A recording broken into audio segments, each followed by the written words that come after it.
ಸೋಮವಾರಪೇಟೆ ಪಂಚಾಯಿತಿ ಸದಸ್ಯರು ಮತ್ತು ಶಾಸಕ ಡಾಕ್ಟರ್ ಮಂತರ್ ಗೌಡ ಅವರ ಸಲಹೆಯನ್ನು ಗಣನೆಗೆ ತೆಗೆದುಕೊಳ್ಳದೆ ಪಂಚಾಯಿತಿ ಆಡಳಿತಾಧಿಕಾರಿಯವರು 60 ಮಳಿಗೆಗಳನ್ನು ಹರಾಜಿಗೆ ದಿನಾಂಕ ನಿಗದಿಪಡಿಸಿರುವುದು ಸರಿಯಲ್ಲ ಎಂದು ಪಂಚಾಯಿತಿ ಸದಸ್ಯರು ಆಪಾದಿಸಿದ್ದರು. ಇಂದು ನಡೆದ ಸುದ್ದಿಗೋಷ್ಠಿಯಲ್ಲಿ ಮಾತನಾಡಿದ ಪಟ್ಟಣ ಪಂಚಾಯಿತಿ ಸದಸ್ಯರು, ಕಳೆದ ಸೆಪ್ಟೆಂಬರ್ನಲ್ಲಿ ನಡೆದ ಸಾಮಾನ್ಯ ಸಭೆ ಶಾಸಕರ ಸಮ್ಮುಖದಲ್ಲಿ ನಡೆದಿದ್ದು, ಮಳಿಗೆಯಲ್ಲಿ ವ್ಯಾಪಾರ ಮಾಡುತ್ತಿರುವ ವರ್ತಕರಿಗೆ ಮಳಿಗೆ ನೀಡುವುದಕ್ಕೆ ಅವಕಾಶ ಮಾಡಿಕೊಡುವ ಬಗ್ಗೆ ಮುಂದಿನ ಸಭೆಯಲ್ಲಿ ಚರ್ಚಿಸಲು ತೀರ್ಮಾನಿಸಲಾಗಿತ್ತು. ಮುಂದಿನ ಸಭೆ ಆಡಳಿತಾಧಿಕಾರಿ ತಹಶೀಲ್ದಾರ್ ಅವರು ಮುಂದೂಡಿ ನಂತರ ಇದ್ದಕ್ಕಿದ್ದಂತೆ 60 ಮಳಿಗೆ ಹರಾಜು ದಿನಾಂಕವನ್ನು ನಿಗದಿ ಮಾಡಿ ಸದಸ್ಯರನ್ನು ನಿರ್ಲಕ್ಷ್ಯ ಮಾಡಿರುವುದು ಸಹಿಸಲು ಸಾಧ್ಯವಿಲ್ಲ ಎಂದು ಸದಸ್ಯ ಬಿ ಸಂಜೀವ ಗುರುವಾರ ನಡೆದ ಸುದ್ದಿಗೋಷ್ಠಿಯಲ್ಲಿ ಆರೋಪಿಸಿದರು. ಮಳಿಗೆಗಳಲ್ಲಿ ವ್ಯಾಪಾರ ಮಾಡುತ್ತಿರುವ ವರ್ತಕರು ತಮ್ಮ ಸಂಕಷ್ಟವನ್ನು ಸದಸ್ಯರಿಗೆ ಹೇಳುತ್ತಿದ್ದಾರೆ. ವರ್ತಕರು ಪರ್ಯಾಯ ವ್ಯವಸ್ಥೆ ಮಾಡಿಕೊಳ್ಳುವುದಕ್ಕೆ ಅವಕಾಶ ಮಾಡಿಕೊಡಬೇಕು. ಹರಾಜಿನ ಸಾಧಕ ಬಾಧಕಗಳ ಬಗ್ಗೆ ಚರ್ಚೆ ಮಾಡಿ ನಂತರ ಹರಾಜು ದಿನಾಂಕವನ್ನು ನಿಗದಿಪಡಿಸಲಿ ಎಂದು ಸದಸ್ಯ ಶುಭಕರ್ ಹೇಳಿದರು. ಹರಾಜಿಗೆ ನಿಗದಿ ಮಾಡಿರುವ ಕೆಲ ಮಳಿಗೆಗಳು ಶಿಥಿಲಾವಸ್ಥೆ ತಲುಪಿವೆ. ಅವುಗಳನ್ನು ದುರಸ್ತಿಪಡಿಸಿ ನಂತರ ಹರಾಜು ಮಾಡಬೇಕು. ಮಳಿಗೆಗಳ ದುರಸ್ತಿಗೆ ಪಂಚಾಯಿತಿಯಲ್ಲಿ 1.5 ಕೋಟಿ ರೂಪಾಯಿ ಹಣವಿದೆ. ಆಡಳಿತಾಧಿಕಾರಿಗಳಿಗೆ ಕಾಮಗಾರಿಗಳನ್ನು ಮಾಡಲು ಇಚ್ಛಾಶಕ್ತಿ ಇಲ್ಲ. ಇಂಜಿನಿಯರ್ ಇಲ್ಲ. ಕಸ ವಿಲೇವಾರಿಗೆ ಆದ್ಯತೆ ನೀಡುತ್ತಿಲ್ಲ. ಪಟ್ಟಣದ ಅಭಿವೃದ್ಧಿಯನ್ನು ಮರೆತು ಮಳಿಗೆ ಹರಾಜಿಗೆ ಹೆಚ್ಚಿನ ಆಸಕ್ತಿ ವಹಿಸಿದ್ದಾರೆ ಎಂದು ದೂರಿದರು. ಎಸ್ಸಿ ಎಸ್ಟಿಗಳಿಗೆ ಮಳಿಗೆ ಮೀಸಲಿನಲ್ಲಿ ತಾರತಮ್ಯ ಎಸಗಲಾಗಿದೆ ಎಂದು ಸದಸ್ಯೆ ಮೋಹಿನಿ ಆರೋಪಿಸಿದರು. ಹಾಳಾದ ಮಳಿಗೆಗಳನ್ನು ಮೀಸಲಿಟ್ಟಿದ್ದಾರೆ ಎಂದು ಇದೇ ಸಂದರ್ಭ ದೂರಿದರು. ಪಟ್ಟಣದ 11 ವಾರ್ಡ್ಗಳಲ್ಲೂ ಸ್ವಚ್ಛತೆ ಇಲ್ಲ. ಯಾವುದೇ ಅಭಿವೃದ್ಧಿ ಕಾರ್ಯ ನಡೆಯುತ್ತಿಲ್ಲ. ಮಳಿಗೆ ಹರಾಜಿನ ಬಗ್ಗೆ ಆಡಳಿತಾಧಿಕಾರಿಗಳು ಹೆಚ್ಚಿನ ಆಸಕ್ತಿ ವಹಿಸಿದ್ದಾರೆ ಎಂದು ಸದಸ್ಯ ಪಿಕೆ ಚಂದ್ರು ಆರೋಪಿಸಿದರು. ಸುದ್ದಿಗೋಷ್ಠಿಯಲ್ಲಿ ಸದಸ್ಯರಾದ ಶೀಲಾ ಡಿಸೋಜ, ನಾಗರತ್ನ ಭಾಗವಹಿಸಿದ್ದರು. ಈ ತರ ಇದೆ. ಇನ್ನು ಉಳಿದ ಭಾಗ ನಮ್ಮ ಸದಸ್ಯರು ಮಾತಾಡ್ತಾರೆ. ಧನ್ಯವಾದಗಳು.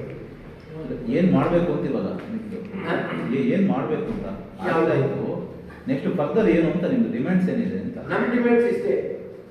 ನಮ್ಮ ಡಿಮ್ಯಾಂಡ್ಸ್ ಏನಂತ ಹೇಳಿದ್ರೆ, ಇವಾಗ ಏನ್ ಇವರು ಟೆಂಡರ್ ಪ್ರಕ್ರಿಯೆನ ಮಾಡಬೇಕು, 4ನೇ ತಾರೀಕೆ ಮಾಡಬೇಕು, 30ನೇ ತಾರೀಕೆ ಮಾಡಬೇಕು ಅಂತ ಹೇಳಿ ನಿಗದಿಪಡಿಸ್ಕೊಂಡು ಕೂತಿದ್ದಾರೆ. ಅದನ್ನ ಸ್ವಲ್ಪ ಕಾಲಾವಕಾಶ ಬೇಕು. ನಮ್ಗೆ ಸಾರ್ವಜನಿಕರು ಸ್ವಲ್ಪ ಕಾಲಾವಕಾಶ ಬೇಕು. ಯಾಕೆಂತ ಹೇಳಿದ್ರೆ ಈ ಒಂದು ಇದನ್ನ ವಿಚಾರನ ನಾವು ಸರ್ಕಾರಕ್ಕೆ ಒಂದು ಮನವಿ ಕಳಿಸಿ, ಡಿಸಿ ಅವ್ರಿಗೆ ಒಂದು ಮನವಿ ಕಳಿಸಿ, MLA ಅವ್ರ ಹತ್ರ ಒಂದು ಕೂತು ಚರ್ಚೆ ಮಾಡೋಣ, ಇದರಲ್ಲಿ ಏನಾದ್ರೂ ಬದಲಾವಣೆ ಮಾಡ್ಲಿಕ್ಕೆ ಸಾಧ್ಯ ಇದೆಯಾ ಅಂತ ಹೇಳ್ಬಿಟ್ಟು ಸಾರ್ವಜನಿಕರು ಕೇಳ್ಕೊಳ್ತಾ ಇದ್ದಾರೆ. ಮತ್ತೆ ನಾವು ಜನಪ್ರತಿನಿಧಿಗಳು ಕೇಳ್ಕೊಳ್ತಾ ಇದ್ವಿ. ಸೊ ಇದು ಕೇಳಷ್ಟು ನಮ್ಗೆ ಒಂದು ಅವಕಾಶ ಸಿಗ್ತಾ ಇಲ್ಲ. ಎಲ್ಲರೊಟ್ಟಿಗೆ ಕೂತು ಚರ್ಚೆ ಮಾಡಿ ಇದ್ರಲ್ಲಿ ಏನಾದ್ರೂ ಅವಕಾಶ ಇದ್ರೆ ಮಾತ್ರ ಮಾಡ್ಕೊಡ್ಲಿ ಅಂತ ಹೇಳಿ ನಾವು ಇಲ್ಲಿ ಎಲ್ಲಾ ಮೆಂಬರ್ಗಳದ್ದು ಏನು ವಿರೋಧ ಏನಿಲ್ಲ. ಏನು ಟೆಂಡರ್ ಮಾಡ್ಲಿಕ್ಕೆ ಯಾವುದೇ ರೀತಿ ವಿರೋಧ ಇಲ್ಲ. ಮಾಡಂತದ್ದ ನಮ್ಮಗಳನ್ನ ಗಣನೆಗೆ ತಗೊಂಡು ಇದರಲ್ಲಿ ಒಂದು ವಿಚಾರಗಳೇನಂತ ಹೇಳಿದ್ರೆ, ಯಾವ ರೀತಿ ಟೆಂಡರ್ ಮಾಡುವಾಗ ಏನೇನು ಲೋಪದೋಷಗಳಿದೆ ನೀವು ಇಟ್ಟಿರೋದ್ರಲ್ಲಿ ಅದನ್ನ ಬದಲಾವಣೆ ಮಾಡಲಿಕ್ಕೆ ಸುಮಾರು ವಿಚಾರಗಳಿದೆ. ಇದರಲ್ಲಿ ಒಂದೊಂದು ಆಲ್ರೆಡಿ ಈಗ ಪಂಚಾಯತಿ ಬಿಲ್ಡಿಂಗ್ಗಳಲ್ಲಿ 3-4 ಮಳಿಗೆಗಳನ್ನು ತಗೊಂಡಿದ್ದಾರೆ. ಅವರುಗಳು ಕೂಡ ಈ ಒಂದು ಟೆಂಡರ್ ಅಲ್ಲಿ ಭಾಗವಹಿಸಲಿಕ್ಕೆ ರೆಡಿ ಇದ್ದಾರೆ. ಅಂತವರಿಗೆ ಅವಕಾಶ ಕೊಡಬಾರ್ದು. ಮತ್ತೆ ಇನ್ನೊಂದೇನಂತ ಹೇಳಿದ್ರೆ, ಒಂದು ಮನೆಯಲ್ಲಿ 10 ಜನ 12 ಜನ ಡಿಡಿ ತಗೊಂಡಿದ್ದಾರೆ. ಒಬ್ಬರಿಗೆ ಒಂದು ಮಾತ್ರ ಇದು ಮಾಡಬೇಕು, ಅಥವಾ ಅವ್ರ ಅಣ್ಣ ಆಗಿ ತಮ್ಮ ಆಗಿ ಅಕ್ಕ ತಂಗಿ ಬಂದಿದ್ದೀವಿ. ಇದರಲ್ಲಿ ಬಿಟ್ಟರೆ ಬೇರೆ ನಮ್ದು ಯಾವುದೂ ಇಲ್ಲ.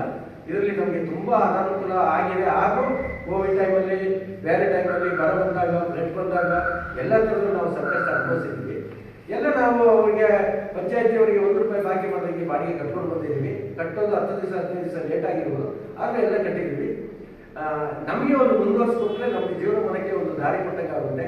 ಹಿಂದೆ ಇದ್ದಂಥ ಸದಸ್ಯರು, ತಹಸೀಲ್ದಾರರು, ಸೆಕ್ರೆಟರಿಗಳು, ಜಿಲ್ಲಾಧಿಕಾರಿಗಳು ಎಲ್ಲರೂ ಸಹಾಯ ಮಾಡಿದ್ದಾರೆ. ಈ ಸರಿ ನೀವು ಯಾಕೆ ನಮಗೆ ಈ ಥರ ಅನ್ಯಾಯ ಮಾಡಕ್ಕೆ ಹೊರಟಿದ್ದೀರಿ ಅಂತ ನಮ್ಮನ್ನ ದಾರಿ ನಿಲ್ಲಿಸ್ಕೊಂಡು ಹೇಳ್ತಾರೆ. ಇದಕ್ಕೆಲ್ಲ ನಾವು ಉತ್ತರ ಕೊಡಬೇಕು. ಎಲ್ಲ ಸದಸ್ಯರು, ಈಗ ಪ್ರತಿಯೊಂದು ಸದಸ್ಯರ ವಾರ್ಡಲ್ಲೂ 4 ಜನ 5 ಜನ 6 ಜನ ವರ್ತಕರಿದ್ದಾರೆ. ಅವ್ರಿಗೆ ಏನಾದರೂ ಸಮಾಧಾನ ಇರಬೇಕು. ಅವ್ರಿಗೆ ಇಟ್ಬಿಟ್ರೆ ಬೇರೆ ದಾರಿ ಇಲ್ಲ. ಅದರಿಂದ ಕೊಡಂತ ಒಂದು ವ್ಯವಸ್ಥೆ ಇದ್ದರೆ ಅವ್ರಿಗೆ ಕೊಡ್ಬೋದು. ಇದನ್ನ ನಾವು ಚರ್ಚೆ ಮಾಡಬೇಕು. ಚರ್ಚೆಗೆ ಅವಕಾಶ ಇಲ್ಲ. ಏಕಾಏಕಿ ಇವರು ತಹಸೀಲ್ದಾರ್ ನಿರ್ಧಾರ ತಗೊಂಡು ಫಿಕ್ಸ್ ಮಾಡಿ ಪೇಪರ್ ಅನೌನ್ಸ್ ಮಾಡಿ ಇಟ್ಟು ಕಳಿಸ್ಕೊಂಡಾಯ್ತು. ಇದು ವಿಚಾರನೇ ಗೊತ್ತಿಲ್ಲ.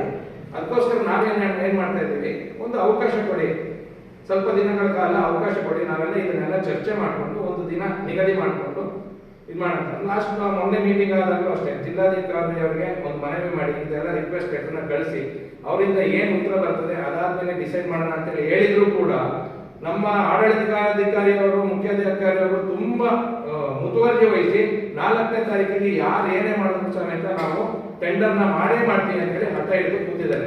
ಆಗ ಇಲ್ಲಿ ಜಿಲ್ಲಾಧಿಕಾರಿ ಅವ್ರಿಗೂ ಬೆಲೆ ಇಲ್ಲ, ನಮ್ಮ ಪಟ್ಟಣ ಪಂಚಾಯತಿ ಮೆಂಬರ್ಗಳಿಗೂ ಬೆಲೆ ಇಲ್ಲ. ಆ ರೀತಿ ಮಾಡಿದ್ದಾರೆ.